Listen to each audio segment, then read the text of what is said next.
Welcome back, Sports Card Culture Podcast number Dos. 22 times. We've done this 23 times without one of them being cataloged, but we've archived. Nope, we're not going to throw anyone under the bus as to why or what. But here we are, April 13th. This is the deuce in the trunk of my car. The deuce. That would be a Sublime lyric. Yes, the deuce. The deuce. We actually have snow flying here in Minnesota. Yeah, so it's not spring yet. We talked about it last podcast. I What did I say? Over under one? I said you said under, and I said it's gonna guarantee to be one. So you take the over. I take the under at 2, but the over at 1. Yeah. We're at push now. Yep. And if we get one more, I win. So I can't lose being over. You win, John. I may not win, but I can't lose. Crazy week here in Minnesota. Yeah. I don't know how much we want to dive into that. I think there's some context later that I have a couple things. We'll refer to it. I mean, I think everybody's talking about it. There's no point for us to talk about it. Other than to say this might be a shorter podcast because we actually have to make curfew. Yeah, so curfew right now is 10 o'clock and it's 8 o'clock. So we're going to get out of here. My wife is telling me to come home right now, and I told him we're taping. She's not real happy about it. I'm sorry that we're on air. How far from here was the last riding? Well, I'm on. So my story is in Columbia Heights, and I'm literally on the border of Minneapolis. So I'm on 41st. The border is 37th. So I'm 4 blocks away from the border. The reason why I'm kind of safe here is if you go from 37th to like 32nd on University. It's a golf course, a cemetery. There's no businesses. There's like one gas station. So if you're riding on 32nd or whatever, you're like, hey, let's go up to Columbia Heights and ride. And then they got to walk 7 blocks. Like, it's kind of like a riding, kind of like fire. It jumps from one house to another. It doesn't skip 7 houses. And the nice part for your business is you're not accessible directly to the outside. You have the hallway. Yeah. Which if stuff started... It doesn't look like I'm a store. Yeah. I will tell you this. This is a good business thing from a security standpoint. There's a guy in Spring Lake Park. Spring Lake Park? Does that sound right? Yeah, Spring Lake Park. He's the man cave dealer. Okay. Somebody busted out his window last night. Jeez. Or day before. That sucks. And he's in Spring Lake Park, right? Yeah. But I'm telling you, so Clint's right. So there's a door and it's shared by 2 storefronts. I have a long hallway and I just have a big oak door. I got an anti-pry bar on there. I paid like $450 for a lock set. Like no one's breaking my door down, right? Yeah. And I'm like, that's a real advantage not having any glass. Yeah. I have basically no glass in my store. And 1, it stops you from really being a target, but 2, there's no vulnerabilities. Right. You know, it's just like... I love how you're working through the way you, like, keep Well, I thought about this when I first got the place. I'm like, the security of the place is really I good. can sleep at night. But here's the thing.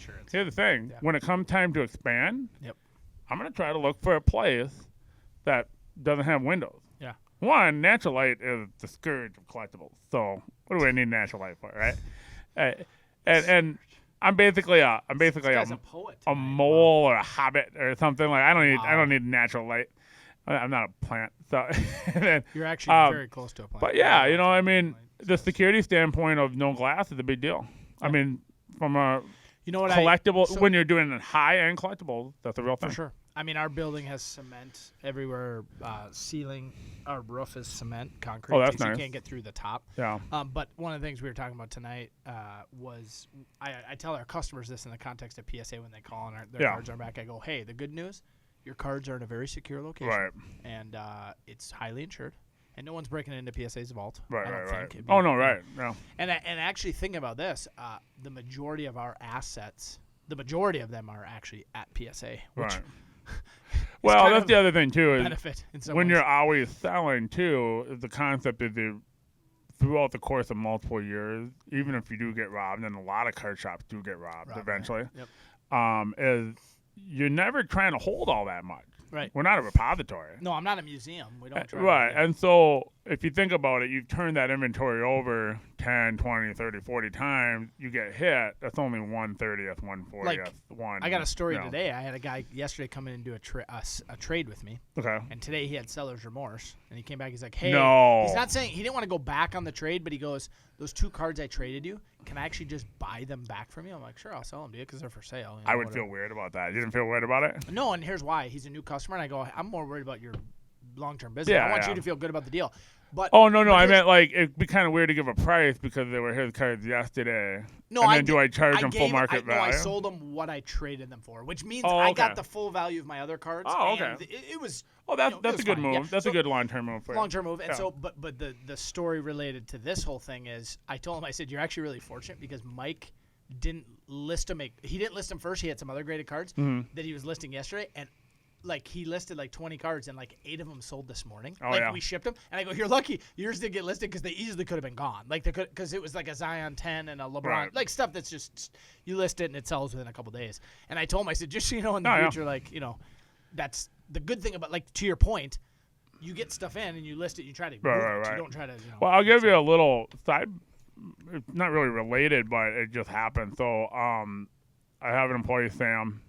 And we've been going through some difficulties. I think if he listens to this, he'll be like, yeah, I agree.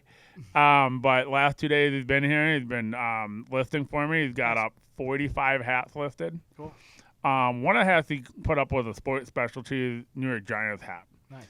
Now, this is a design. Sports Specialties is a very collectible hat. In the 90s, it was basically Nike owned them. Okay. It was basically a Nike hat. Yep. And then they have a bunch of designs that are ridiculously collectible. We're talking like that script hat, that draft hat. Yep. A lot of the guys wear it. Like a Boston Red Sox, I sold that had a missing button. I sold it for $190. Wow. Right. So like, it's not cars of thousands, but like hats can get the $300-$400. Yep. And these are hats that you would have got for $8 at the department store in '95. Right. And so I had this one, but it was a style that I've never seen very often. So it's not a super collectible style, but it's also a really rare style. Like, I've never even really seen it. And it's not in the greatest condition. So I said, hey, let's put $30 on it. Okay. I proceeded to get 4 offers from $20 to $25 in 4 hours. Wow. I just raised my price. Like, I was wrong. So one of the things with a card, too, you can use the market to tell you if you're underpriced. Yes. Because let's say you put a card up for $400, there's no comp, and you get $200, $250, $275, $225. There's a lot of interest in your card. You're probably underpriced, and it's just the guys who are looking at newly listed trying to get that steal from you. And so there's a thing about getting an offer and then not taking it right away, even if you like the offer. Sure. Just wait a couple hours, see some more offers come in. Yeah. And this is, bear in mind, like if the premium stock Zion rookie, like we know what the price is. If you're happy with it, just buy it. But if it's something weird or unique, that's a real thing. And if you notice, and this is, I know it's obvious to everyone listening, but I'll just keep repeating myself. If you have the only one listed, you control the supply, and therefore you control the price. So like, you don't need to necessarily. But you may not know the price. And you don't know the price. So one of the ways you can we've all had those stories of, like you said, underselling. Like, I undersold that Crusade Red Will Clark by $1,000. Yeah, I undersold a White Sox hat. Yeah. I was like, I knew I could have put $100 on it. I sold it for $60. And then it sells right away, and you're like, yeah. But that's part of the way you learn and grow. And so, like, I told a young collector today, I said, don't ever look back on a sale that was profitable and like. Oh, right. That's just, you don't want to be living like. You don't want to be living in that place. Like, the ability to move forward. Like, so the NFL, they have a rule, and this is what we did in college for football too, is it was a 24-hour rule. Once the game was done, we spent 24 hours on that past game. Oh. No, I mean, or happy. Or happy. Oh, okay. Yeah, either way, watching film and even thinking about the game. Yeah. And then literally when we came in, so 24 hours from the game Saturday, partway through Sunday. Yeah. And then literally when you showed up Monday, like, there was no talk about the game. What happened? Like, and that's actually a skill that's very helpful even in business, right? You just, if you made a mistake and learn from it. Like, we didn't deny it. Like, okay, we played like crap. Like, we're gonna watch it and grow, but we're not gonna dwell on it to the point where it hinders our next performance. Same thing with business. Like, you make that sale, good or bad, you might lose money. Like, we were just talking about that Jordan deal. I just have no regrets. I had peace about it. This is a smart move. So you made the fatal error of telling a story before the podcast. Which has happened 4 times tonight before we started. What's up? It's like, pause. Pause. So Jordan Nike promo, what happened with that? So we graded 14 of them. Got the highest grade we got was a 9. We only got 1 9. We had sold a 6, an 8, and a 5 up until this point. So and 2 and an 8 and a 7. So what is that? We've sold 5. And we were close to break even. Getting your money back out. And we got an offer, and I actually got what I thought was a low offer. It was like $6,500 on the 9. They had been as high as like $12,000. $12,000. No, this is a couple months ago, 6 weeks ago. If you go back in the podcast, you'll hear the story about you getting them and grading them and getting them back out. I was out. like, wow, those are down a lot. And before I went to just decline it because I thought it was low, I looked up what the last sales were, and I was like, they were basically right at the last comp. I was like, wow, that card's down. And I thought to myself, I did the math on the ones we sold. I went, I sell this card now, and basically we're profitable on the entire deal. Right. And I still have 5 or 6 left of the 14. So now you know with those 6, you're good to go. And what I might do is I think I only have 1 or 2 of them listed. I'll sell and just kind of watch the market. And if I end up holding 3 of them for 2 or 3 years, that's all, and then it's just, money. Well, back. I talked about that. I bought a collection. It was like really nice cards, but the creases where there shouldn't be creases and dang corners, and I'm just like, ugh. So, but it had some nice baseballs, and I showed you those balls before we went to tape. And my goal is basically get all my money back and be into there's a Hank Aaron and a Willie Mays, and I'm really confident that they're real single sign balls. Good. Oh yeah, they're good. And they're really good ones. So my goal is to be in the balls for nothing. Like you said, I put in time listing on KBID. I put in labor. I spent 3 hours storing it. But what that is I put out money. I put in, and then after KBID's done, I gotta put more work into it. Let's say 6 hours of time, and then whatever the interest is on $500 for a couple weeks. That's when I'm into a Hank Aaron and Willie Mays ball. That's pretty good. Yep. It's not free. It's not free yet. No, but you're gonna make good. That's a good margin on your investment. Yeah, for sure. right. The return on investment's high, partly because anytime you can expend capital, the quicker you can recoup your initial investment, the higher risk you can take. One of the reasons why I was able to give him more money, even though the condition wasn't great, I wasn't going to grind these cards out. I was going to put them right on KBID. Yep. And so I was actually able to give him a little more than I kind of wanted to because I'm like, well, I'm going to get it back quick. Yep. And so I probably left I'll probably leave a little bit of money on the table because if I grind it out, maybe I get an extra 20%. But that ability to break even, go, okay, now I know where I'm at and I can move on. Yep. And that's the real thing. And this is a point I had a conversation with a buddy of mine who's gotten into cards. So I don't know if I told you this story, John. 2 years ago, so I'm connected to a lot of poker, like some professional poker players, but a lot of guys are in the poker world. Okay. So 2 years ago when the World Series of Poker was happening in Vegas, like in person, this last summer didn't happen because of COVID. My buddy is out in Vegas, and he went really deep in this huge tournament. And in the middle of it, he texted me a video because he knows I run the shop, and he sent me a video of one of the really well-known, if I said his name, Jeff Gross. I don't know if you know who that is. He's a well-known professional poker player. He's also an analyst. He does a lot of the commentating on ESPN for some of the bigger poker games. He was doing a vlog during the World Series, and in this vlog, he was in his hotel room before the tournament started, making a big sports card purchase. And he was buying like $50,000 worth of high-end graded basketball. So he bought like a Jordan rookie, a LeBron rookie, like a Damian Lillard Prism, and he was talking about sports cards. And my buddy sent this. He goes, "This is interesting." I go, "It's not a surprise to me that these two worlds are colliding in a sense." Cards and gambling are not. And a lot of these guys are looking for investments they maybe understand a little bit more or just have more control over. I think there's all sorts of other than if you're in Vegas all the time, I mean, are you not listening to sports bettors yammer on all the time when you're outside of the game? We talked about the relationship between hedging and whatever. So fast forward, I have 2 or 3 guys locally who are buddies of mine through poker who have gotten into cards like hardcore in the last year. So one of them came to the show this Saturday, and he spent the whole show like he understands basketball and he collects Golden State, Curry, Klay Thompson stuff, and he bought a bunch of cards, and he cracked me up because one of the things I've been telling him is, and we talked about this before we started recording, is I said buying is the easy part. Yeah. Don't get don't get enthralled with the buying and think you're running a business yet. Mm-hmm. And now he's probably more. He's in more the collector. investing than he is buying or dealing. But what I think of as a collector is, I think one of the most, and maybe I'm totally wrong, and you can correct me if you think this is off the wall. I think one of the most. I'm sure you are. I think one of the most beneficial ways to enjoy the hobby is to always be selling while you're buying. Well, correct me if I'm wrong. I'm not.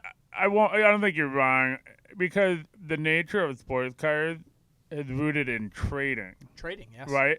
And because it's rooted in trading, I don't think trading. I'm not saying selling is. No, I don't. Only, right. Yep. I don't think you're arguing that selling and then being done. I think you're arguing be selling and then take that money and acquire other assets. All you're really doing is trading. Yep. Right. It's just not. It's just there's some friction in that transaction. Cash, cards for cards. Sometimes cash for cards. Sometimes. Yeah. So if I sell a card for $1,000, I get my $1,000. I buy another card for $1,000. I just made a trade. That's all I did. It's just I'm online and that's how I did it. Right. Yeah. My mom tells a funny story. So during the tree season, when people come up, this lady comes up. She walks up to my mom. She's like, "So how does this work here?" Like, and she was asking, "How does it work?" Like, to go out to cut your tree. Like, my mom being funny goes, this is actually a pretty simple thing. You give me money, I give you a tree. Give me a tree. Kind of jokingly, but like, I mean, that's the. Think about even the nature of any transaction is actually a trade. I'm trading some form of resource for something else I view as value. You know what I mean? Right. Value. It's value for value. So one of the cool things about cards is, if you get, and it's not always about like winning every trade. Like, I don't always get the best end of a deal per se, but I get something that, like, I think what we're talking about is cash flow, movement. No. Right? Movement. The more. Well, movement, I mean, I think we the can boil it down to a very simple one. Like, we have a card shop in Minnesota. Will I trade $30 in Obi Toppin for $25 in Anthony Edwards? Right. Yes, I would. I mean, you can win that trade all day long, but you're not. I'm still winning. Yes. But you're not losing. You're winning, and I'm winning. We're perfect. That's one of the best things about the card world is both sides can and should Absolutely. Can win. And liquidity is a big thing. You know, when I was a kid, I was always like, and I'm surprised this isn't really a thing. Why is there not a network of shop owners who are constantly doing bulk deals where it's like, hey, you're in New York, here are my Knicks, send me your Wolves.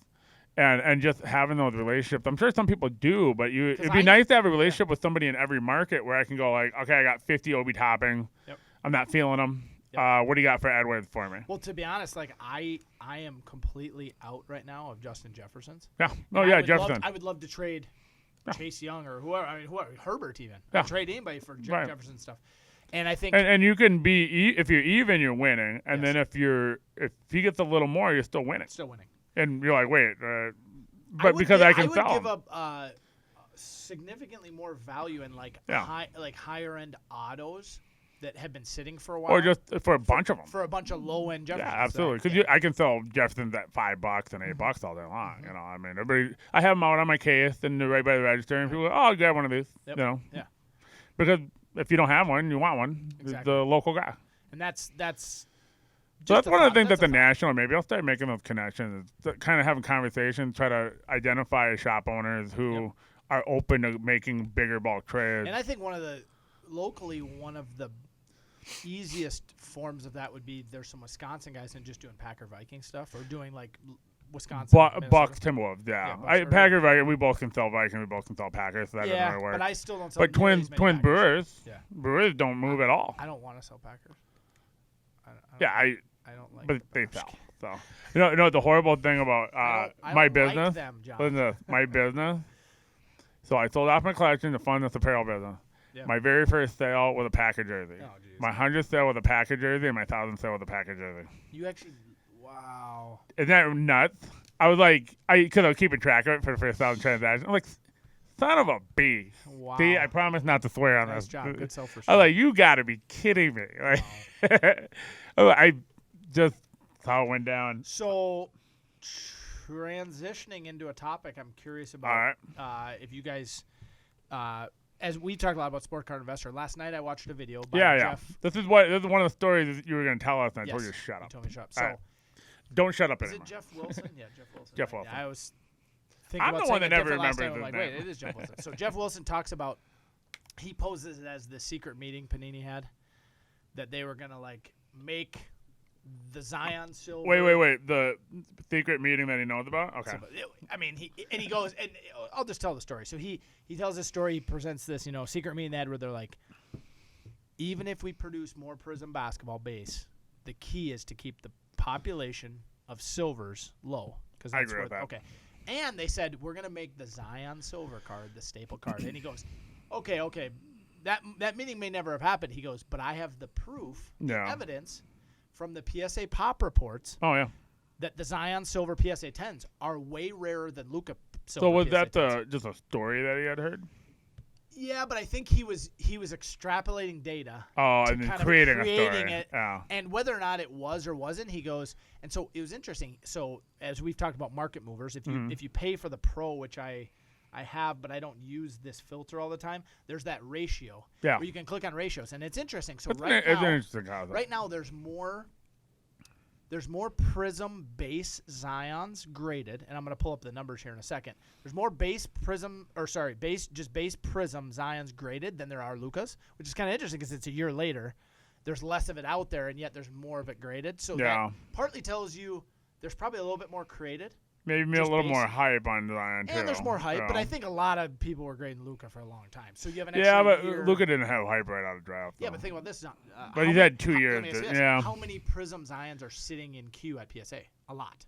So once those hit the pop report, we're going to, I think, see it. And it might be less Luka than the queue, too, because, But if you look at the amount of silvers, there's a lot of Luka silvers. Like 16,000? No. Luka? What? Not silvers? I thought so. I thought 12,000. There's 1,800. 1,800? Yeah. I thought of TikTok where they were yamming about that. Base. There's like 30,000. Oh, okay, maybe. So I'm actually going to pull up the numbers as we're I was going to say, what happens when you look at TikTok and swipe it. I want to be on the same page here. I thought that was high. I was like, what? So... And here's his point, and I think this is what I love about cards. I was having a conversation about this with a guy today, a customer. I love the detailed pop report, like a lot of these sophisticated young collectors and this is going to transition into Bitcoin. I want to talk about Bitcoin related to this, where these guys are actually taking a serious look at quantity supply. Yeah.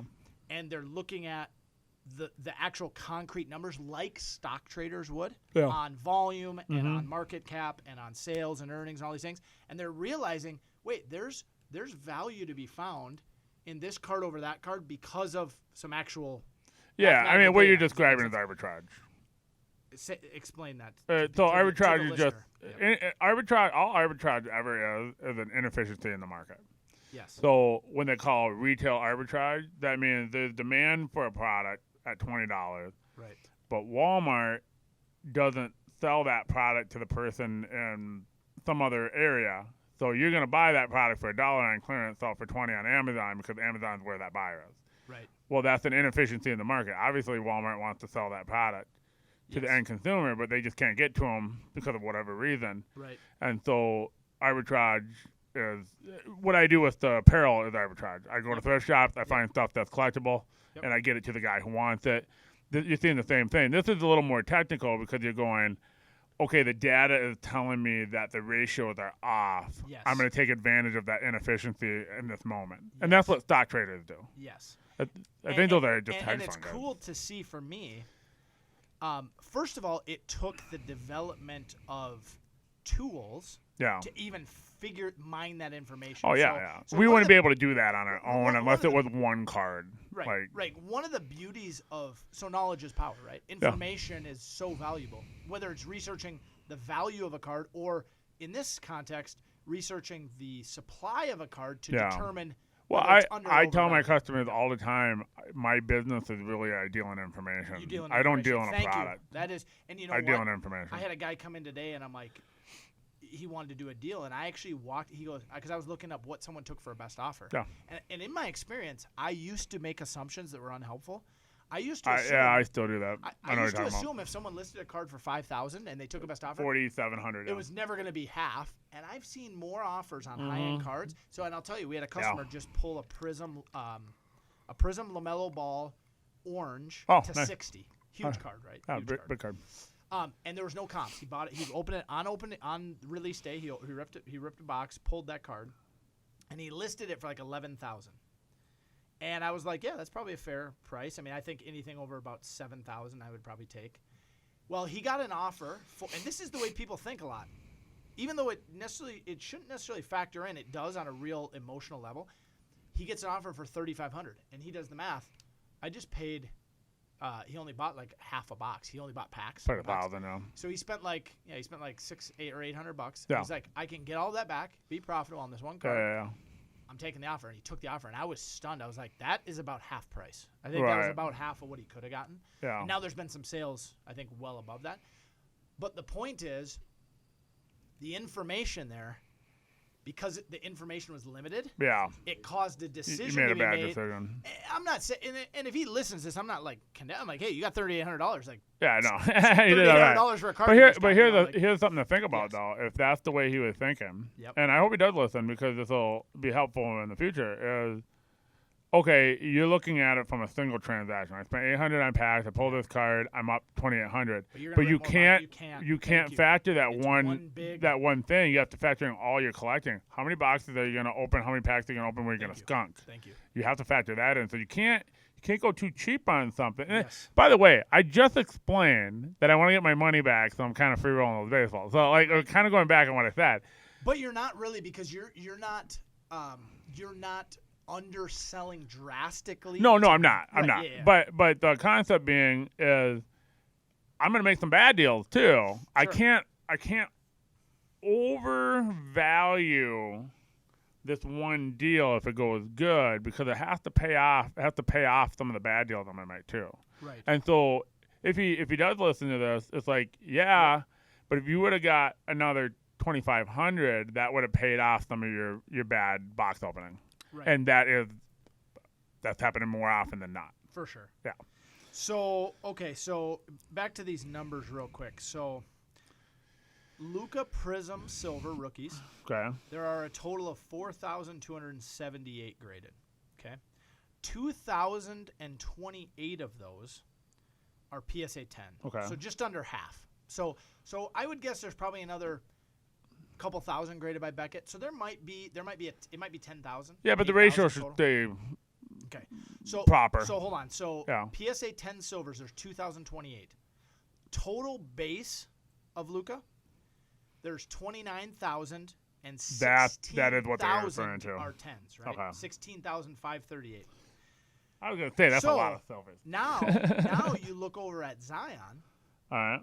And Zion, there's a total population of silver 10s at 1,197. Now, obviously, we have more time for some more to be graded, right? We're not. And Luka's had an extra year. But now Zion's cards, that's silver. How many total have been graded for Zion?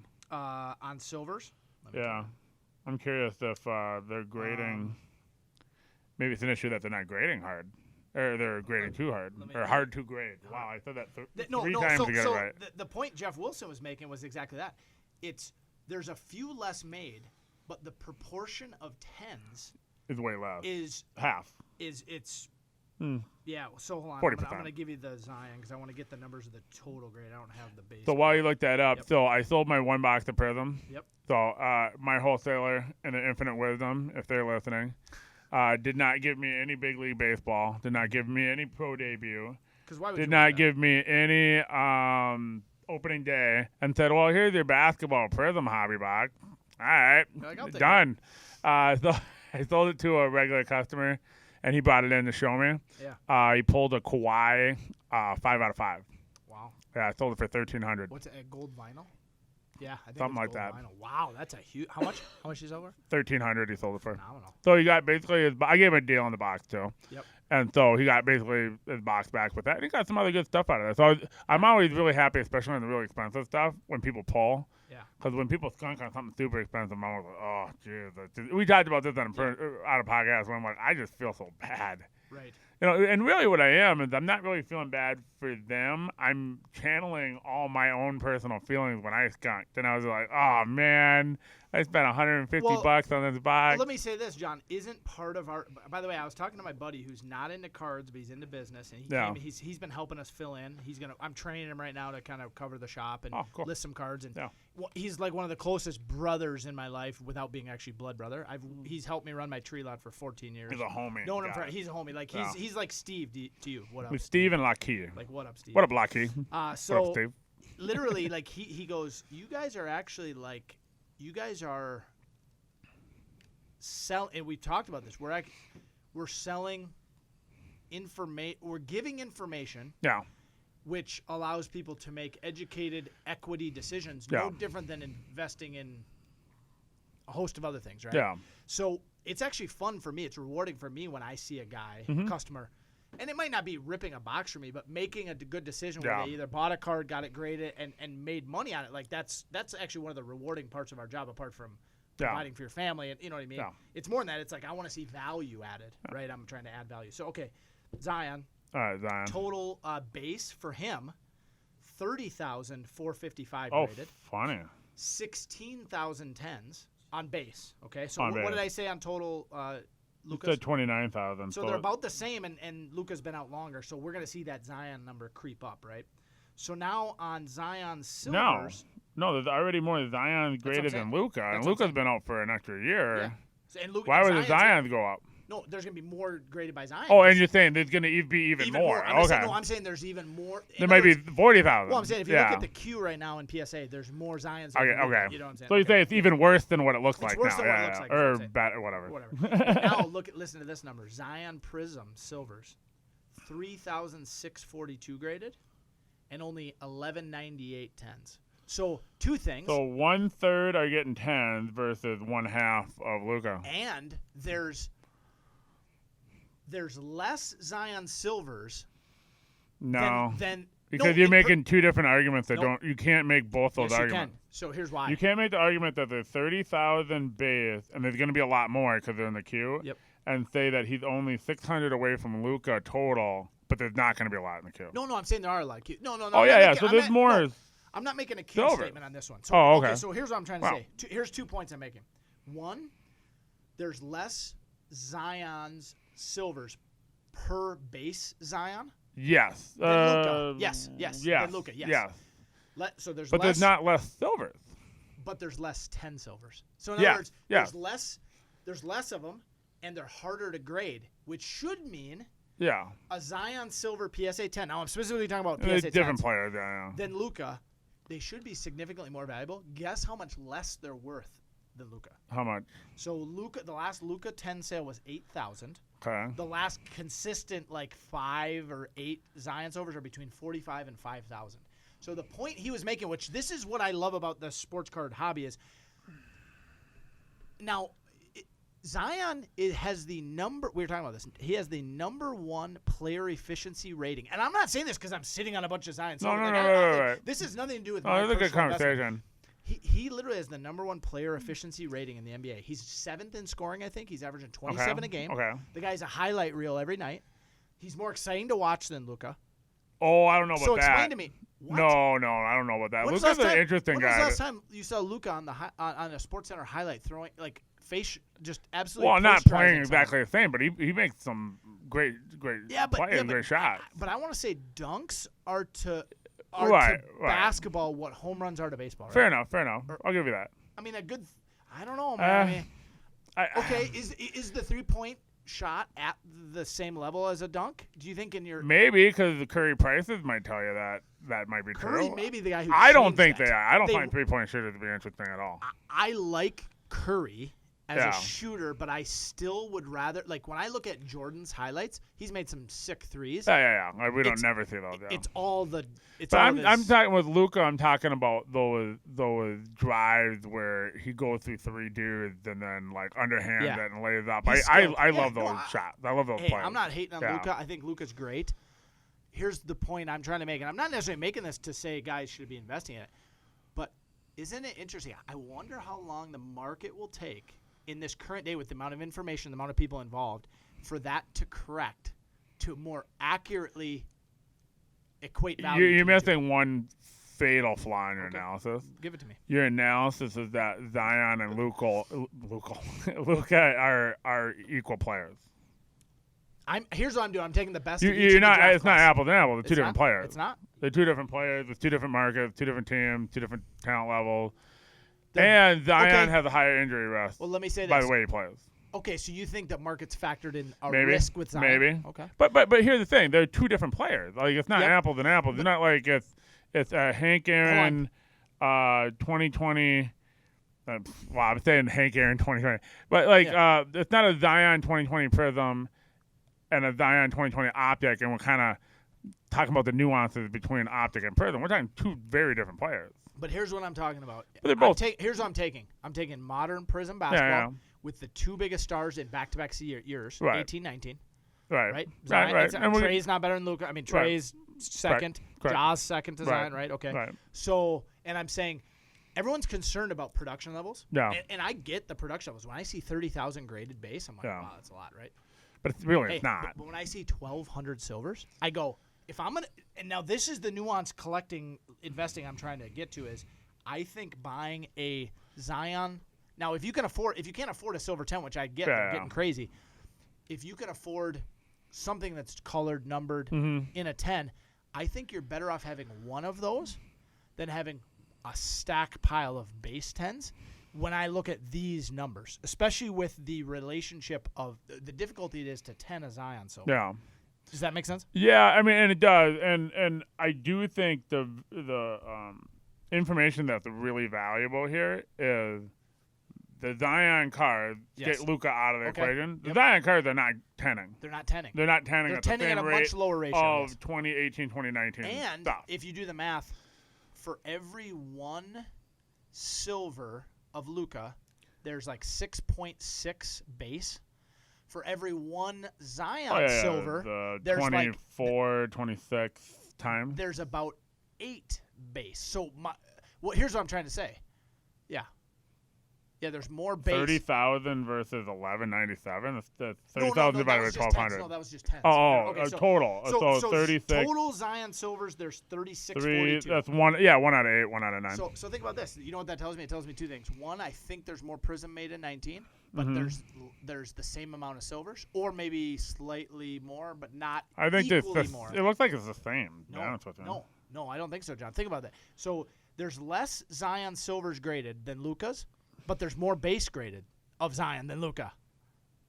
Not by that much. But the numbers look really even. No, they don't. No, they're not even. There's like 25% more base per silver for 1920. Yeah. There's more 1920. Yeah. But there's more 1920. I thought you were making the opposite argument. No. The argument I'm making is silvers are rarer. Right. Even though there's more total. So here's what we're doing, and I'm not trying to make as much of a connection between Luka and Zion as I am between the sets. Right, between the silver 10s and everything else that Zion or just has. The silver in general population versus all. Right. Because I think. Did you look at any other players and see if that still rings true? Like the percentage of 10s are just not good. Yeah, well, let's look up. Ja would probably be the next guy graded. Ja, and then Kobe White maybe. Yes. Okay. I think the badges Might on be 19 were harder. Yep. The printing was. And then quality control is down with pandemic. They're probably trying to rush out product. Yep. And they're like, screw and it, just send it. they made more product, which the more you make, the higher percentage of bad. Because I bet their percentage of maybe quality, like there's probably 5% defects, and if you make a bigger amount, you're going to see more of them. Yeah. But it's interesting. I don't know if that's true, but I'll buy it for now. I mean, there might be data to prove that wrong in the future, but I think the cool that's thing one of those things PSA I've been thinking about that for the next week. I'm going, okay, I've come up with a position on it. The beauty of it is PSA gives us their pop report, which we don't. So PSA or Panini does not release the number of prisms silvers made. Yeah. Like they don't actually give us the concrete number. But there is a way to extrapolate that data because what people will do is they'll take it. We've been doing this for 30 years. Ever since there was any numbered stuff, you go, okay, here's hobby. I get this many numbered out of it. Okay. if I extrapolate what I got out of the box, I can, okay, now there's Yes. different formats. We run it through. And then the guys get pretty close to the right number. I think relative to years, it's very accurate, but I bet they get pretty close to the hard number. And you know what else this is telling me? And I noticed this at the last show in Bloomington. The numbered vintage, and here I'm meaning vintage basketball in the sense of like the 03 to 12 early chrome 2000s stuff, the early chrome. So I told you guys I bought the Kobe LeBron X Fractor. Mm-hmm. It's numbered to 288. Okay. Think about initially it's like that's pretty high numbered. When you think about how many silver Lucas there are, there's 20 times on the trip. This is probably the third time I've said this on the podcast. On the trip down to the National, we had a conversation. This is probably the only conversation I remember. We probably had 60 different conversations about different topics, right? And I said, the thing that doesn't sit right with me is all this numbered stuff to 100, to 150, and the hobby thinks that's a lot. I know. And I go, that makes no sense to me when a George Brett refractor. I'm mixing my numbers because I don't think George Brett had the numbered refractor when he was playing. No. Ken Griffey Jr. numbered refractor to 200 is $12. I'm like, what? No, it's not. This is not real life. And what did I say? Yes. If more people come in the hobby, that's all gonna get eaten up because it's nothing. It is nothing. Even the 30,000 number. Yep. And I said this too. That means I said this with Jordan. How many graded Jordans are there? Period. Just any grade, do you think? With Beckett, SGC, and PSA, I would guess there's around 30,000. Okay. 30,000, right? That's it? I thought there'd be more than that. Of any grade? Any grade? Yeah, I'll give you the number just by PSA. So that tells me everybody in Fridley can own a Jordan rookie, and then nobody else in the world can have one. You're telling me that's a lot? It's not a lot. And as far as I know, John, I think the population of the planet is increasing. Well, right? I mean, it's just like, but no, I mean, think about it. Everybody in Fridley's not even a big city. No, I know. You know, and that's it. And people and the collectors want more than one. You know? And you literally see millions of collectors just in the United States come into the hobby in the last year. And so now we're at 30,000. Now you're telling me like this card numbered to 100, and you're like, it's just 100. Okay, like, so here's our numbers on Jordan Fleer rookies. PSA has a total of 19,220. Wow, I thought it was way higher than that. So I would guess. And that includes, by the way, that includes 1s and 2s and 3s and 4s. That includes every grade. But you know what it also includes? It includes my PSA 6. That I cracked out and sent to Beckett. Yep. And so now it's on the population report twice. So I would guess this number's inflated by 20% at least. Maybe. I know a guy who's cracked out a Jordan rookie and regraded it 4 times. Or even went to Beckett and went to PSA. And then went to SGC and went to PSA. So and then went to Beckett. Keep in mind, cards actually still in cases graded. No, yeah. Let's draw this out and say, okay, there's 15,000 actually still in PSA grades. And then let's just say Beckett's another 10. There's probably... maybe 40,000. By the way, that's nothing. That's nothing. It's nothing. Do you know how many cards they made of Shaq's rookie autograph that they hand numbered him and he signed it? Yeah. We have one? Yeah. I think it's like 87,000 or something stupid. Autograph? Like, no, it's like 8,700. No. Yeah, 8,700. But you're like, but it's 10,000, which is by 1/3 of all the Jordans that are graded. That year, the base card, they probably made 200,000 of his Shaq's rookie. So no, that was the thing. They made 100,000 because they were like. Only made 100,000. But here's the thing. Wait a second. Only 100,000. We laugh at that because they were making millions of everybody else. No, right. But so only 100,000. We're laughing at that. But if it's Shaq, if it's Jordan, if it's whatever, that means everybody. I mean, a third of the people in Minneapolis can have one, and nobody else can have one. Nobody else. That's not even that much. Nope. Right. There's more and the reason why it's not that much is because. They made more cards in that set, right? Yep. But nobody wants those cards. Nobody wants Keith Van Horn, right? They just want the AI. Allen Iverson for those non-basketball people. Yep. They want all the AI. So really you go, well, there's 100,000 plus 30 rookies, that's 3 million cards. Nobody wants 2.7 million of those cards. They only want 3 million of those cards. Right. And they're more than willing to collect 20 Allen Iverson rookie and want no Keith Van Horn. None. But by the way, I always liked Keith Van Horn. I thought he was going to be a good player. I thought he was okay. He was a solid player, but I thought he was going to be a really good player. He had a decent career. So let me throw this number out, too. Yeah. Think of how rare this is. So now one of the ways people are recognizing, even though we have cards that aren't serial numbered, once they get graded, they actually become serial numbered. No, absolutely. There's a serial number on the card. No, here's what I mean. We actually know the quantity of it. Right. In other words, so like, for example. Well, within a range, So there's 316 Jordan 10s rookies out of 19,220. That is 0.016%. So a Jordan PSA 10 is essentially a numbered Jordan rookie out of 316, and it might go up to 340. Right. You know what I mean? You might see a few more come in. Maybe another 100 over 30. So in other words, you have a card that's essentially numbered out of 500. Right. Right. Absolutely. Which I think that's actually helpful for people when you're looking up value, and you're looking up a graded card, and you're like, how do these cards compare to other eras of cards? You want to actually – I actually looked up LeBron refractors. Yeah. His rookie refractor 10.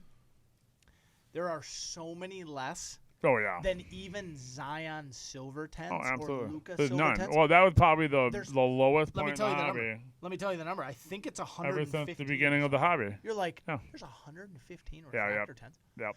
The card's not serial numbered. Right. But there's 100. So there's maybe 1,000 made? I mean, we don't know. If it's 115, there's 500 or less. You think 500 only? Well, who's not grading that card? Yeah, but I'm saying 10.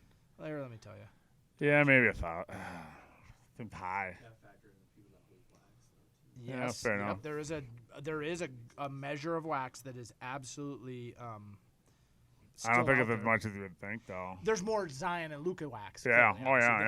And then relatively, it's still a percentage way lower. Okay, so LeBron refractor, PSA 10. There are a total of 171 10s.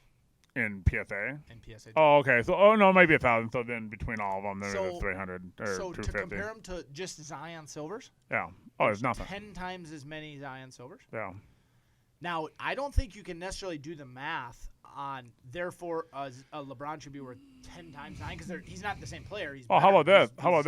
It should be 10 times on relative quantity, and LeBron's a million times better player. And then you add in from the hobby, and no risk. And his added value, right. Yeah. Which, to be honest, so when I look at this, if I had the money, hypothetically, a PSA 10 LeBron refractor, they have in here the last sales around 147,000.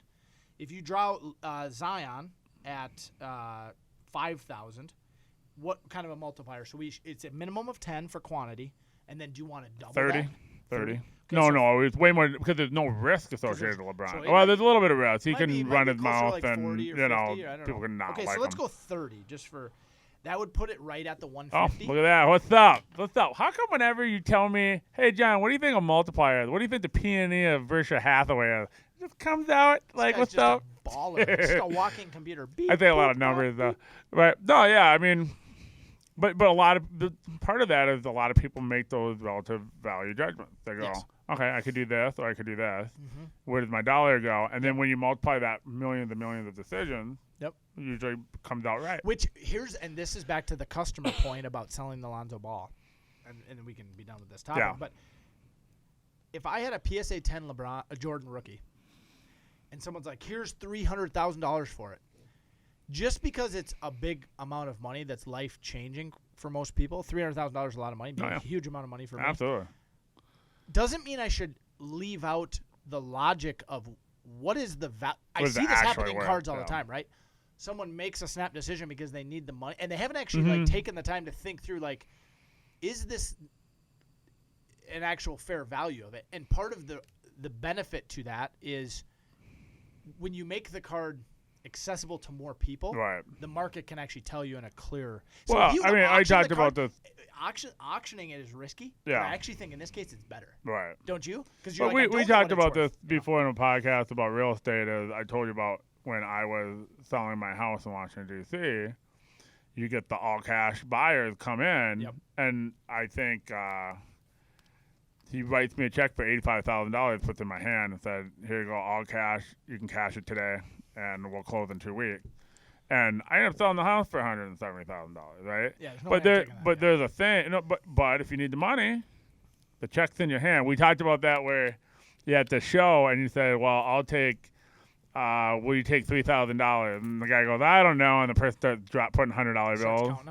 Just counting out the 3,000, just leaving it on the table and looking like the money being there is a real thing. Right. It's, and hard to look away. As an investor or a dealer, one of the things we were talking about with Evan is when you're in that place, you would think, oh, if I had more cash liquid, that means they're gonna sell it to me for more because they know I have more. No, it's never it's the opposite, right? But logically, if you think about it, you could come to that thought when it's actually the exact opposite. Because I have the ability to buy it, I actually get a better deal because nobody else can buy it. Because nobody else can. The first thing is a real thing. Like, if you're making, this is usually a one-off thing where you negotiate, and then this is usually about bad feelings after the transaction. Really, it shouldn't be.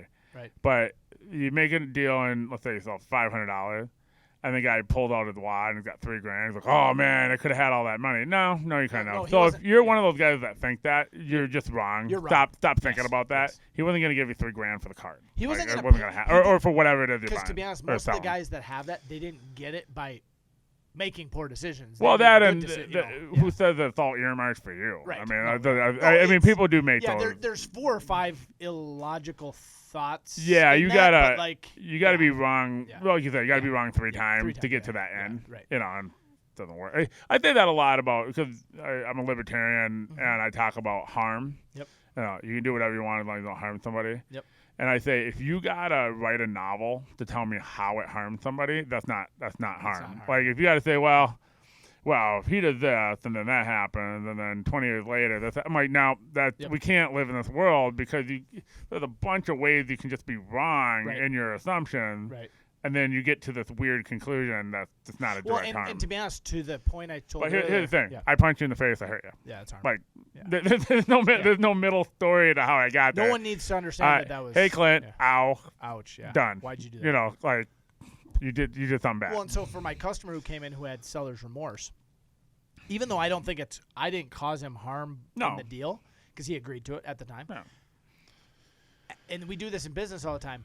The opportunity for me to just make the deal right, to actually solidify in his mind that like I'm more concerned about the long-term relationship. Right. Oh no, absolutely. You know what he said to me immediately after? He's like, "Oh, I love this place. I'm surprised you weren't mad." I'm like, "Why would I be mad?" Well, like, I mean, I'm not mad. I wouldn't be well, mad. I'll put it I might say no, and if I did, that's fine. But I got one. What the heck was this about? Oh shoot, it's an eBay. I had an eBay story last podcast. I sent a pennant off, right? Yep. And I shipped it off, and this one got put through the ringer. Like, I'll put it this way: I've shipped 400 pennants, never had a damaged pennant. Oh no, I've had one damaged pennant, which ended up with a little crease. The mailman must hate my customer. He folded it in half and folded it in half. What? We're talking about a 32-inch cardboard sandwich. He hates that guy. I don't know what he told. Put something on it like do not. No, but okay. First of all, you shouldn't, right? Machines don't read, right? Yeah. Usually it's a machine or something damaging it. They don't read like don't bend. Oh, okay, I won't bend it. And this other mailman, like, he hates this guy. He must, because it is so hard to bend cardboard twice. Oh, I know. To fold it and fold it. The half roll, that second fold is like ridiculous, right? And it's already double layered, right? I'm like, and the guy even said, he goes, "I don't think my mailman likes me very much." I'm like, and he didn't even want anything back from me. I think he just kind of wanted to show off, to be honest with you. Like this is how my mailman hates me. So I get one. He got a bunch of pictures. Yeah. And dude, this thing's been put through. It's like twisted and bent in like 9 different places. But the way he approached me was, "You didn't write 'do not bend.' You sent this in the wrong cardboard. You did this. You did this. I'm so unhappy. Blah blah blah blah blah blah." Right? Mm-hmm. I said, "File a claim for not as described, and I'll pay for the postage back." Just out of spite. I would have just gave him his money back. Yeah. If he said, oh, hey, man, like your penna came and I don't know what happened and went through the ringer, I would have been like, oh, shoot, I'm sorry. I'm just going to give you your money back. That's messed up. And what's no, you're going to have to mail it back to me. Why are you being a jerk? I didn't beat the thing up and send it to you. You need to tell him I don't actually work for the post You guys office. got to stop being so angry. I would have gave you the money back, obviously, but now I'm going to give you your money back, and I'm going to pay an extra $6 out of spite. Yeah. I'd rather pay $6 so you don't get to keep it, and you have to do some work. And I'm not judging you for having spite there. I think people have got to stop behaving this way. But here's the problem, John. You telling them that? No, I just said I just file a return. It's going to make it worse because part of it is his. I file a return. He's in denial, though, that person. No, I understand that, but I didn't say, how dare you talk to me like that. I said, put in a return, file not subscribe, and I'll refund you, and I'll pay the return postage. Right. I didn't say anything like, why'd you say this to me? You shouldn't talk to me like this. I didn't say any of that. Right. But in the real world, you say, oh, man, this came damaged. Yeah. Can I get this return? I said, dude, just keep it, throw it away. I'll give you your money back. It's not worth shipping it back to me. Yeah. No, I'm not dealing with. I'm not doing. Right. People talking to me like this and getting away with it. The moral of this story for me, what I'm hearing you saying is, it might be counterintuitive when people have a bunch of emotion rolling. People think that if you get mad, I'll do stuff for you. No, it's the opposite, right? Yeah, it's actually, if I handle it I'd rather spend $6. Just be mature. Just be a normal adult and talk like adults. You were so abusive. This guy was so abusive, and I don't mean abusive as in I was crying about it, but he was trying to be abusive, and I'm like, okay, you got to send it back to me now. He was trying to use threats, manipulation, control to try to. I'm really angry, and well, that's what are you doing? Obviously, it's damage. Obviously, I'm gonna give you your money back. Yeah. Why are you mad at me? Yeah. And then the concept that I shipped it wrong. That was so he's trying to assign blame. Yeah. First of all, I shipped 400. I didn't ship it wrong. That's the way to ship it. Right. You know? Yeah. But I can't go up against, I don't know, 20 people with bats playing baseball with it. I don't know what they did. It looked horrible. Yeah. And it looked awful. And it's just like, why are you coming at me like this? Yeah. Like, don't, the very first podcast we talked about a client I had in the store. He came at me so crazy. So can we take this and spin this in the positive? All right, let's go. I'm going to go on the first encouraging rant I've been on for a while. And this is going to be encouraging for you, John, personally. So I posted this on Facebook the other day. I read this from somewhere. Can't remember who. One of my friends posted it, and I just reshared it. And this is the quote. Tell me if you agree with it. Tell me your thoughts on it. Don't fake it till you make it. That's garbage advice. Mm-hmm. Face it till you make it. Get up, work hard, fail, stand back up, face it again, do a little better, fail again, get back up, repeat. That's a Gary Vee mantra. Is that it? They don't have a quote on who said it, but it sounds like no. Gary Vee says that stuff all the time. Here's what I've realized, and John, I want to start by saying I actually appreciate the example you've set on this because you've actually been someone who goes, what's been done to me in my past isn't going to keep me and define me. I'm going to actually get up. I mean, you and I were raised in different environments growing up, but what I love about it is you haven't let that excuse keep you from something. Well, I right? have. Okay. Because of the length of time it took me to get back up. Sure. Sometimes it took me a couple years to get back up. I've had times where. Yeah, Yeah. I mean, I'm in the middle of having been through a divorce in the last 2 years. Yeah. Like, it's taken some of my focus from my business. Now, as I work through that, part of it is I think right now. So this comes from a really funny story about a customer coming in, who's a collector, who's also a coach for a high school gymnastics team. Oh, cool. He comes in wearing a shirt, and I'm literally like, this is my favorite shirt. I hate it when my customers come to my store wearing shirts. I'm like, take that shirt off now, sir. This is a shirt-free zone. It's got to be no shirt, it's like, no shoes service. I need some nipple rings. What are you wearing a shirt, Clint? Really? Yeah, okay. But he was communicating some of the shirt. The shirt said this. I just loved it. I was like, dude, can I buy this for me? He said, the shirt. Oh, then he wouldn't have a shirt. Okay, got it. The shirt said, no one cares, work harder. Yeah. And he coaches a bunch of girls. He's like, they always want to cry and tell me their sob story. Yeah. And he goes, it's not that he's not being mean. Like he's not mean to them. But he's like, understand when you grow up, the real world isn't gonna want to hear your excuses. They got their own problems.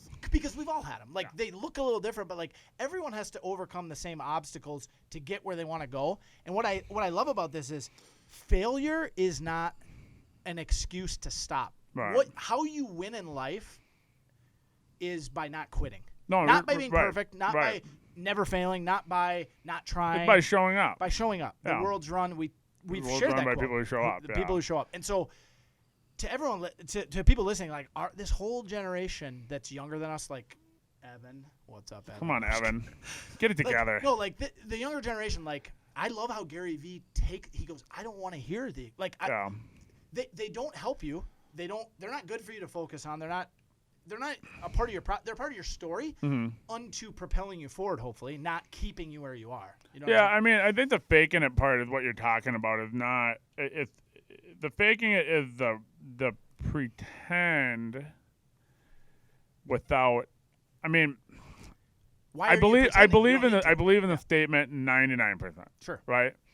And the only 1% is like when I was a real estate agent, I'm gonna wear a suit. Oh yeah, I don't think that's fake. I'm going to I don't know. I can't think of a lot of other things, but I'm gonna portray professionalism, even though I'm not that guy. Sure. Like, but that's what you got to do. I'm trying to think of the suit's not really a great example. But I think what he's talking about is like pretending like you're this big baller, and I got all this stuff to portray that image, and then you don't have that. Oh, that would be like buying a BMW. Sure. Right? Yep. And you can't afford that BMW when you're a real estate agent to show like how many houses you're selling. It's not helpful. Like, I don't think the buyers care. No. And not only they really that, don't. it's so Facebook, social media in general, our culture, there's so much driven around social media. Yeah. What it's actually caused us to do is to think that like that's actually important. Okay, we're just getting an emergency alert right now. We are curfew at 10. Got it. 10, we know that. Like I didn't already know that. We got an hour. So I think two takeaways from this quote that I really like. One is, I think here's what he's saying. Here's what the quote tells me. Stop caring about what people think. Don't live absolutely worried about like, well, I'll tell you. I need to like success is not, it's in the eye of the beholder. How do I put it? No, it's not in the eye of the, wait. What am I trying to say? Your success is not contingent on other people recognizing it. You're not competing against them. You're trying to be the best person you can be in whatever you're trying to do. Well, I think the other thing on top of that is the nobody cares. So the nobody cares part, it's not a nobody cares because they don't like you or they're being mean. It's the nobody cares because I got other stuff I'm worried about. Or I'm worried about my own stuff. Yes. So I'll give you a story. And I got to use some coded language, right? Because we're trying to keep it. Yeah. Not that it's bad, but it's. So in college, I hung out with a bunch of girls, right? Baller. And those were my friends, right? No. Like my friends were girls, right? I didn't. There was not Laki, my roommate. He was probably the only guy that I hung out with. Sure. And so what happens is, I'm 18. I only hung out with guys in high school, right? Right. And so I'm, we would share stories and stuff. And it came up, this is like an insight that I had about this. It came up about, I made some comment about like when you're 14 and you're in class and the teacher tells you to come up to the front of the class and you can't quite stand up. Get what I'm saying? Oh, yeah. Yeah, okay. So, 14-year-old guy. So right. It's like, hey, come up here and solve the problem. And you're like, yeah, I don't think so. I need about 6.5 minutes and I'll be okay. And so I said that, but here's the thing. I made some reference to it, and there's 3 girls in the room, and they all 3 of them looked at me and go, "What are you talking about?" I'm like, "What do you mean? What am I talking about?" I'm like, "You know about that, right? Like a cool breeze will just make things happen." Yeah. And they're like, "What?" And because here's the thing: to a boy from 12 to 17, 16, 8 times a day. And I know people know what's happening, right? That's something you got to work around. You got to figure out how that works. You got to make the flip and go. Right. Flip and go, or carry the books in front of you, or whatever. But so here's the thing: for 6 years, think about it. For 6 years, in school, happening 4 to 6 times a day. But who's counting? For 4 years. One bite. And nobody noticed. Wait. Nobody noticed. That's because everybody's concerned with their own stuff. Yes. There's zit on my face. Yes. My hair doesn't look Yes. good. Right. I got my clothes at the thrift store. What if they find out I'm not wearing name brand, whatever? Cool. They're not looking for like me and going, oh, look at that zit on his face. Yeah. Right. And so that kind of goes back where I'm like, I was blown away. They had no clue. Right. Because I'm like, but there's so many boys multiplied by so often, multiplied by so many days. You know none of this? There's such ignorance. They cared. They were focused on their own problems. And that's the real thing is what you're saying about nobody cares. Nobody cares because they're all dealing with their own stuff. Right. And you can't. And let me say the second takeaway. I really like that story because I think what it does is it sets me free from living my life consumed about what other people think of when what they're thinking of is their own life, which I'm trying to live my life to the fullest, which when I'm not so self-focused, I'm actually better for other people. You know what I'm saying? Like, yeah, I think there's another layer to that. So it's very clear that Clint has difficulty reading, and he has to sound out all the words. So we're not continuing on with the 13 rules for life, because like you just I'll help. well, actually, I'll tutor you in reading one day. But but no, that the next chapter we were talking about, one of the things. Well, I actually didn't like that chapter, but it said be friends with people who are happy for you when you do well. When you do well, and that's a real thing. That's real big. So people are so focused on this person is judging me negatively. Why do you care what they think? Why are you surrounding yourself with these people trying to tear you down? Amen. And so like one of the reasons why I think we get along really well is that one of the great things, like we both have card stores, right? Yep. And so there's two things, right? Yep. One is I'm working with you, but I don't have a card store. Yep. I'm setting up the card store, and you're literally giving me advice on how to be a competitor, right? Yeah. Because you're happy for me to. Oh, I'm totally happy. And I don't you're happy for me to do well, right? I don't view it as competition. No. I really don't. I don't know. Is that an insult? No, I don't. I'm not competition, Evan. No. Oh, okay. No, I see how it goes. John, I don't think you should view everyone in your industry as No. I'm making funny. I'm making funny. Come on, Evan. He's just like, I'm no competition. I get it. No, but no, I'm in the same industry. Because you could totally look at it that way. Like, oh, you're going to open a store? Oh, okay. Well, I got a store. There are dealers like that. There are definitely dealers like that. I've had people react to me when we started that way. Yeah.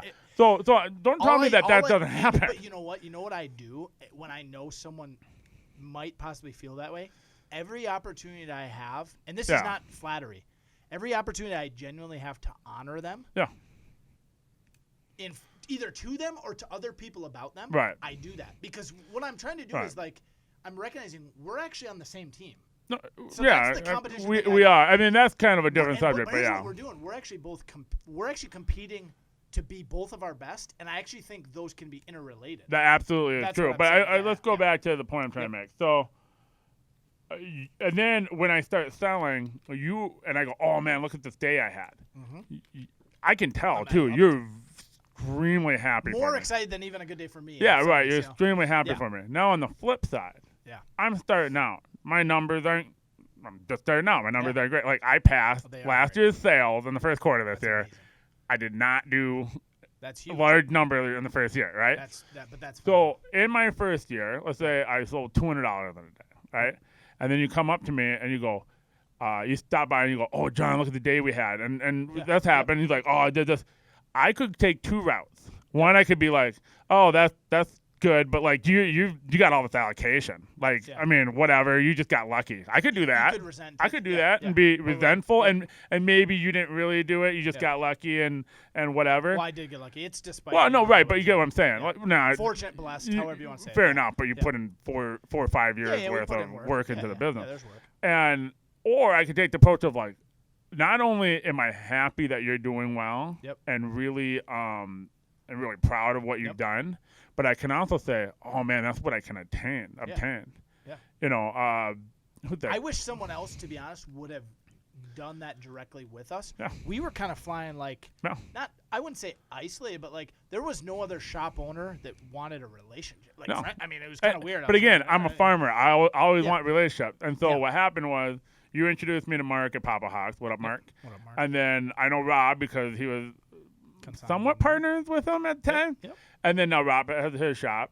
And so now I got real relationships with 3 car shop owners. Yes.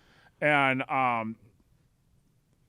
that's a good thing. You know, Yes. that's something where, Rob called me the other day. Yep. And he goes, what was it about? I can't remember. It was about some supply, some card holder. Yeah. And he's just like, what are they? What was the question? Like, how much was it? What? And I couldn't quite idea it, but next time we meet, we'll figure it out. Yep. But if you hate every other shop owner and you need some information, and the only people who really have that information is another shop owner, but you hate each other, how are you going to get that work done? That sucks. Now you got to go on some. And now you both lose where you both gained. Like, to be honest, John, I got to call Rob and get some information on one day. This has never been something I've done like, oh, I want to do this for this reason. But just so you know, one of the approaches I've taken is I've actually been a customer at every single store in the city. Like, if I go into Rob's shop, I was just into Rob's shop last week. I bought 2 high-end singles from him. Right. Like, and I didn't go in there like, well, I'm trying to like manipulate Rob. Right, it's like right. I'm genuinely, we're doing well, and I want these other guys to like,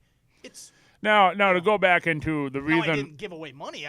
But to go back into the reason why, what we were kind of talking about, why it's good to do this rather than to be cutthroat with each other, is understand that our hobby is still small, even though it's getting more mainstream. Yep.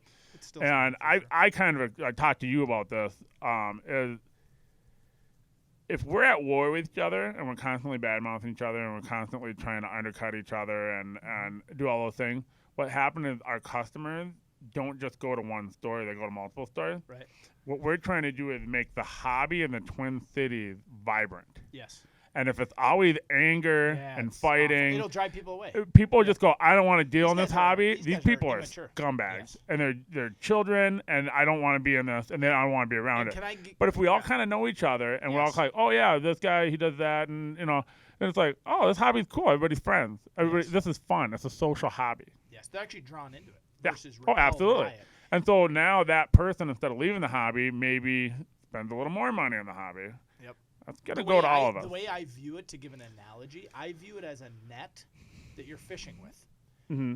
And the more breaks in the net, the more fish you lose. Yeah. Right? So, and I view the net as relationships. Mm-hmm. And the better relation, like, for example, like if someone called me and they asked for something that I didn't have that I knew you had, you would be the first person I'd send them to, and it would be a really good thing for both of us because now the customer had their need met. John got the benefit of it. No. And it's good. And they're also like, oh, these guys are like looking out for. They're trying to help. I'm actually trying to help my customers. Believe it or not, they I feel like actually have a story kind of related to this, right? Yeah. So I went live on KBID today. Nice. Yeah. So I was through Facebook or no, I the auction's live today. I was showing you the auction before, yeah. And so the auction got put up, and I go to get the link, and I see there's another heavy sports auction ending at the same time, which is not good because it's the same type of buyer. Sure. And if they're in one auction, they're not in the other auction, right? Yep. And I go, oh, now here's the thing. I have spent 2 years training all of our repeat customers that I end my auctions on Tuesday night. Yep. I cannot change to a different day. Right. The second I change to a different day, I have lost all of that branding, all of that the habit. Foundation you've laid. Because all these guys go, oh, it's Tuesday, maybe John's auction, because I don't end every week, right? Yep. So they might on Monday go, oh, let me see if John's got an auction ending, right? Because it's a couple times a month. Right. And so if I all of a sudden change that to Wednesday, okay, that's not as bad, but if I change to Monday, now the auction's already over, right? And so maybe they don't check until Tuesday at 4 o'clock and the auction ends the day before. I cannot change this. Right. And so I looked at it. I normally end my auctions at 8. Yep. It's 7:55. He ended his auction at 7. And I'm like, can't do that. I changed my time to 6:55. So I'm the auction that starts closing first. Yep. They're going to be in my auction. But here's the thing. We're both going to get hit. Right? I look at the dealer. I know the guy. Really? I had met him on Instagram somehow, and he opened up a kind of a store in Blaine. Is he doing it with the baseball one? The guy who has the baseball batting cage? No. This guy's in Blaine. Okay. This guy's in Blaine, and he's almost strictly a memorabilia guy. And I can't. I've never been over to the shop yet. I really should. And I looked at it, and so Sam was here, and I go, I don't know. He's not gonna be happy when I change my time to 6:55, but I got no choice. I cannot change the day. Yeah. And I thought about for about 45 minutes, and I said, hey, Sam was already gone. And I go, I'm gonna call him. Yeah, call him. I called him. I said, he goes, hey, you know, this guy's name's Matt. Yep. He goes, hey, it's Matt. And I didn't know if he'd remember me. I go, hey, it's John. And he goes, oh, hey, John. I'm like, okay, that was weird, but I'm surprised he remembered me.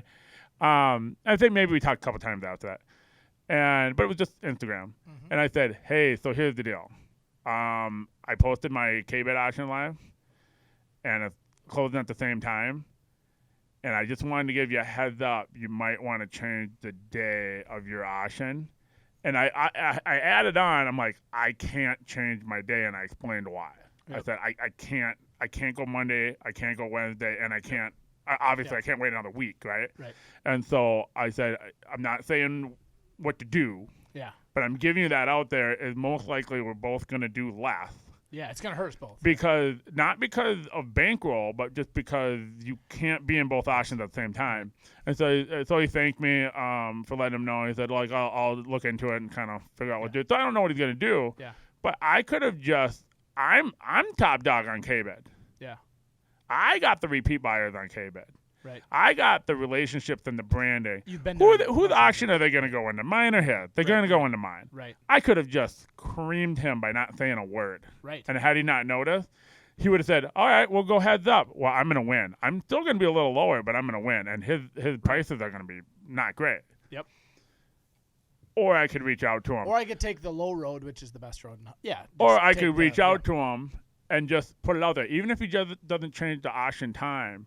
Right. He did me a solid by letting me know what was going to happen. For sure. Right? Yeah. Now, what I really should do is call him back and say, hey, why don't you close your auction at 6 and I'll close mine at 8? You know, that might be the right solution. This is literally communicating the exact thought I had before you started the story, which is to the previous quote that we read about not faking it. One of my good buddies posted on my Facebook right afterwards. He goes, kind of jokingly, like, I heard the best way to make money is to work hard. and here's what people don't understand. Yeah. One of the ways you worked hard in this process was to do the hard work of communicating with this other guy. Yeah. To be honest, sometimes that work is harder than just listing a bunch of cards, right? Because there are emotional barriers. Like, well, what if the guy says F? Well, or he's like, hey, how come you put your auction exactly, up there? Yeah. Like, you could just pick a different day, and I explain it, and he goes, oh, so what? Who cares? Exactly. You know, he could have done that. No, I don't think so, based on how we taught. All of us, like, sometimes subconsciously, I find myself not doing that. Yeah. And then realizing I'm not doing it because I just don't want to deal with conflict. I'm conflicted. I enjoy conflict. I know. You actually, like. Well, it's not that I enjoy conflict. I actually don't enjoy conflict, which is why I engage in conflict, right? Because if I engage in the conflict at the moment that it happens and resolve the issue in that moment, it doesn't drag out over a long period of time. I'm not constantly dealing with it. Let me say, conflict is inevitable. It's how we handle it. No, absolutely. So, like, I don't view this is something I'm trying to work through in my own process of not viewing conflict as negative. It's not negative. It's not negative. We're solving a problem. I've had negative conflict, but conflict in general doesn't need to be negative. Or it could be negative, but by dealing with it, you get rid of the negative quickly. It's like you and I the one time when I had to call you because you didn't set your fantasy football line. Yeah, absolutely. I mean, it wasn't like I was mad. Right. I didn't want you to feel attacked. I also didn't want the guys who were playing. No. You know what I mean? We dealt through it though, and it was. Yeah, and thing, you know? We go back to the conflict story, and I can't remember what podcast it was, but you called me. I was being real short with you because I was busy, but then I called you back because I enjoy conflict. It's like, all right, we're getting this solved right now. And I'm not letting this fester for 2 months. The relationship is more valuable than like not dealing with it. It could jeopardize, and that's a. But even if I didn't like you, I would have still done it. Yeah. Because it's just like, hey, we're either gonna get mad and we're not gonna do this anymore, or we're gonna be good. Yep. But what I don't want is, I'm short with you. Oh man, I gotta deal with this. And now for the next 2 months, you're kind of like, God, John was kind of a jerk, which I kind of was being without clarifying. Yeah. And what benefit is that? Right. There's no benefit to that. No, all right. And then, by the way, if that would have been a catalyst for us just going, we're not good, that would have happened eventually. Right. That would have happened eventually. It would have been probably far worse. I forgot about this story. We lost a second employee last week. Did I tell you about this? No, I didn't tell you about this. You did tell us, but not on air. Really? Yeah, you weren't sure if you didn't want to say it on air. So have you rethought whether or not you want to tell it?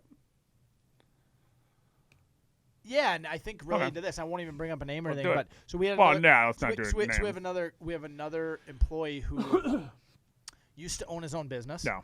Which I relate to having. If you've been the boss, the owner, transitioning to not being, could be a difficult thing. Yeah. Like. But so we had a situation that arose in the store where the topic of the current vaccination that's being offered by. This is a different story. Oh, this is a third employee. What? No, second. No, I thought that had to do with Nebraska. Yeah, but this is the second conversation. So funny. Okay, maybe the whole story. It is related to Nebraska. Okay. Secondly, all right. The first conversation is related to the vaccination, which and I bring this up for people that want to be an entrepreneur, you want to be a business owner. I'll make it quick. Yeah. The conflict came up about the vaccination. People have different thoughts. Yeah. You as a libertarian, me as a conservative libertarian. I like people to be able to make their own decision. Yeah, I think that's why the Constitution's important. You feel convicted. You want to go do it. You can't force me to put something in my body. You can't. No. And you know what?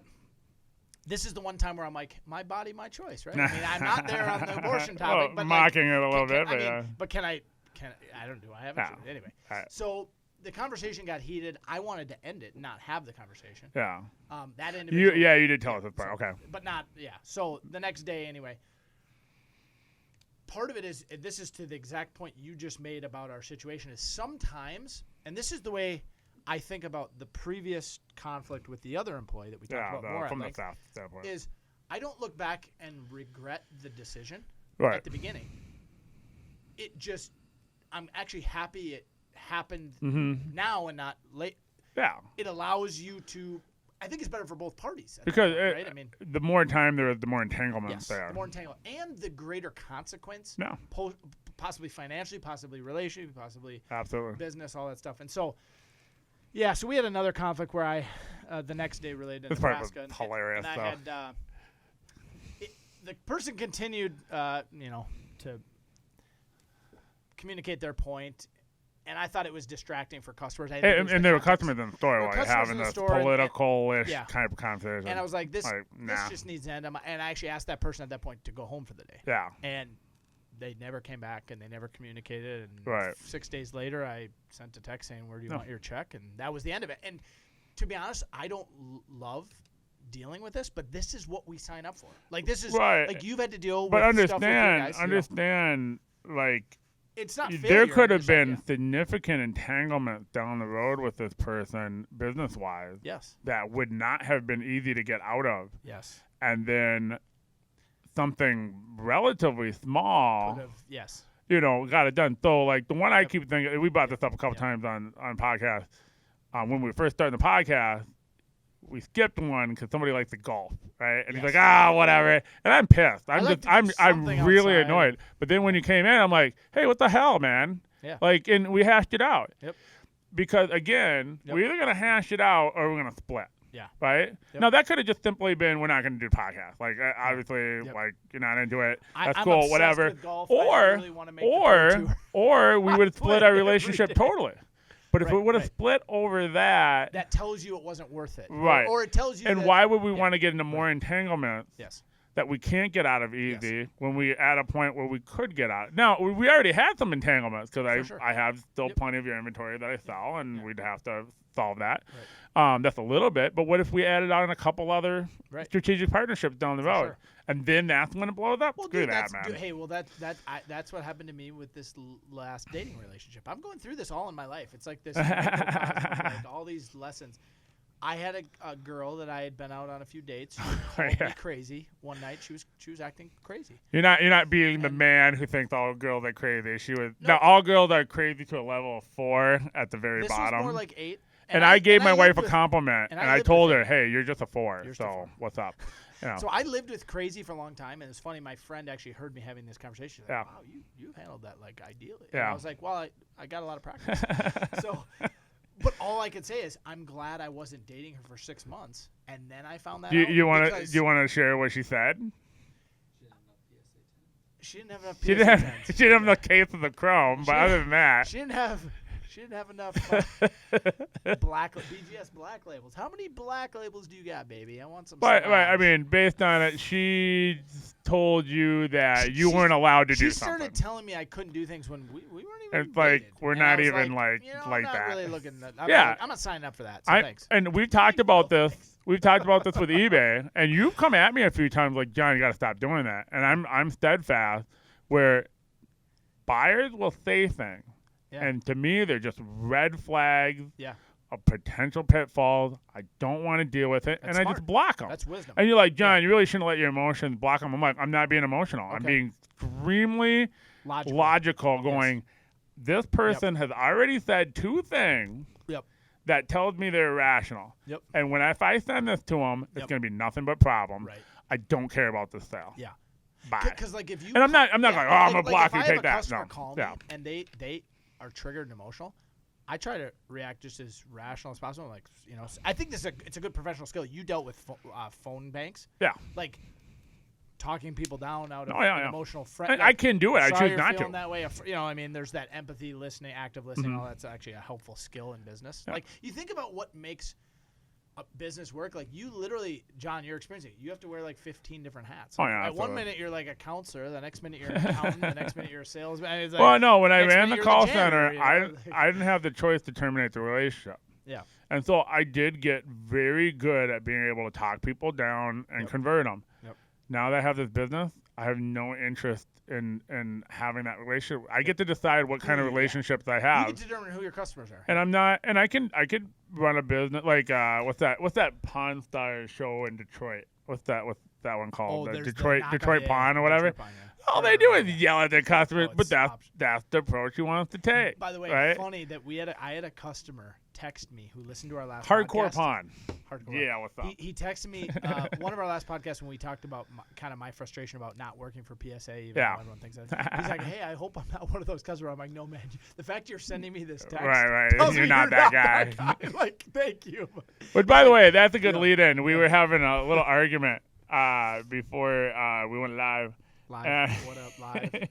And we were talking about a Boba Fett card, a graded card that you and Evan were about to do a deal on, and then whatever. And you showed me the card, and I look at the back of the card, and it's a PSA 10. I go, that ain't a PSA 10. And you're like, John, PSA says it's 10, it's a 10, right? And so John, your opinion doesn't matter. My favorite. Your opinion's meaningless. My favorite line is one that happened about a month ago. And so there's a line that says you buy the card, not the grade. I agree with that. The grading is fallible, and and we talked about this before. There are high-end 10s and there are low-end 10s. We regrade 9s and 10s Absolutely. that we think are not 10s, but 10s, but we my favorite part of that is I had said that to you a few months ago, and you go, he goes, that may be true, John, but I sell the grade. I do. So when you're a buyer, you buy the card, not the grade. But when you're the seller, you sell the grade, not the card. You know what else I do? I stand behind. If I don't like the grade, I'm free to take the card out of the But you know what's funny? It's the opposite mantra, depending on what side of the deal you're on. Well, what I'm saying there is I've never fancied myself, or I've never declared myself a grader. Like I'm never saying my opinion is enough for you to buy, even though I think my opinion sometimes would cause me to make a decision to grade a card with a different company. I've seen some of your returns, so I agree that you're not a grader. You're like, look at all these sixes I got. Like, wow. Like, this guy's a rookie. Like, what is that happening? I thought that big Jordan return you got back. I'm like, rough. Dude. Oh, dude, PSA's so hard right now. We've sent cards for customers right now, and I just apologize. I go, guys, This is just the season we're in with PSA. Rough, man. They just start hitting the 9 button. 9. I got a quick utility one. One of the things about scratched up PSA cases. Yes. How do you clean up a scratched up PSA case? I don't even know. Yep. So do you know what the product is? Yep. I'm going to tell you right now. I just ordered it. It has not arrived yet. I watched a But video you've used it before on Facebook. Other people have used it. And you've seen the results? Let me tell you, I think I've seen the results. So I sent in a card to PWCC. You sound very confident. I bought a card that was incredibly scratched. It was a PSA 10 Kobe insert. It was and you don't want to re-slab it. You don't want to do it. I'm just sending it to PWCC to sell. I go pull up the picture after they've posted it. Beautiful. I'm like, that can't be the same case. Yeah. Like, there's no scratching. And I'm like, looking at it, I'm thinking to myself, they're cleaning that case for me? Like, I never even thought they want to make more money. Well, so they work on commission. So, yes, they clean the case for you. So I went on. There was recently a post on Facebook. You know how, like, your phone knows what you're talking about? Or, yeah. I don't know. We're being spied on constantly. That is true. It's not a conspiracy. It's not a conspiracy. It's actually happening. So all of a sudden, this company pops up that makes a wax for cleaning, grading cases. Okay. And it is called, let me tell you here. The Miracle Wax. Grading. Where you can set the slab on fire, and then it won't ruin the So here's top the thing coat. about plastic. Plastic has the ability to be polished. Yeah. And scratches. I don't know if scratches are being removed or if they're actually removing a layer of. I don't understand if it's. Well, they're the car paint thing where they rub it out and somehow like the color bleeds into each other. I don't think they're taking off a layer because it's a full scratch. So for some reason, like it's the Miracle Wax. Like so I can't even. We're gonna have to post it. I can't. All right, find we'll post it on But I ordered this wax and they show you literally you're just wiping the wax on the case, polishing it, wiping it off, and they showed before and afters. And I thought to myself, I've re-slabbed multiple cards. I guess I didn't need to. Now there is a time where the case is cracked. You have to because it's not gonna take away a crack. It's not a physical damage. But if it's simply not desirable to look at, now the way to solve that initially is now we've been having PSA cards come back bad, scratched. Now I think this could resolve that. So I'm going to see to what level. Because again, you're taking time to get that back, and that can be an opportunity cost. And it does cost money if it's scratched. If I buy it scratched and I didn't send it to grading, I have to re. So Evan, how deep are we? 131, and then what time is it? We got to drive fast. We got to get the hell out of here, otherwise we're going to get arrested. So, all right, guys. Have a good one. Thanks for listening. Share and subscribe.